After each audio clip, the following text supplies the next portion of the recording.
Ang sabi po kasi ng kalihim ng DILG, kaya siya nahuli, nagpakakampante. I think that's the word na ginamit.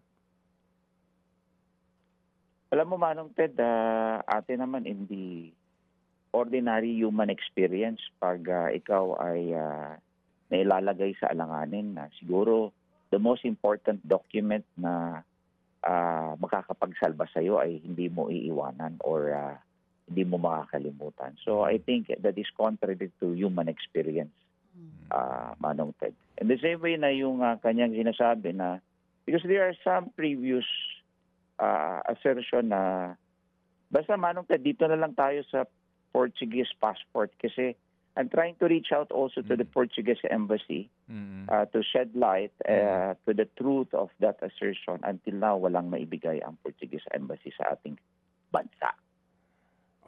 Kayo mismo sa Portuguese Embassy in Manila, no? Yes po, because I think they're the nearest and the most convenient authority to give and to shed light to the truth of that. Until now, wala silang maibigay na pahayag. Okay. Yung pong everything is okay na sinasabi ng inyong nakausap na kapamilya po ni Ginoong Saldico,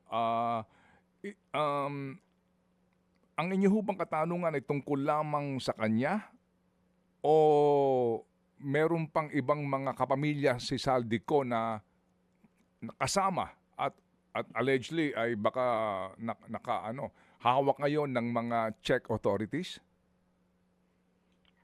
Alam mo, nung tinanong ko, Manong Ted, kung talagang naaresto, nakadetain, ano ang kanyang sitwasyon, ang sagot lang sa akin, I mean, my focus doon sa aking inquiry ay kay Saldico.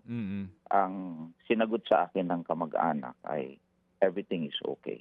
Mga kapatid, para sa iba pang mga balita at impormasyon, sundan niyo po kami sa X, Instagram, Facebook at syempre sa TikTok, True Network PH. Mag-subscribe din po kayo sa aming YouTube channel, True Network. May website din po tayo, truenetwork.ph. At pwede nyo rin po kami mapanood sa Channel 19 ng aming True FM TV. Lagi pa rin makinig sa radyo dito po sa 105.9 True FM dahil dito, laging true sa'yo, kapatid.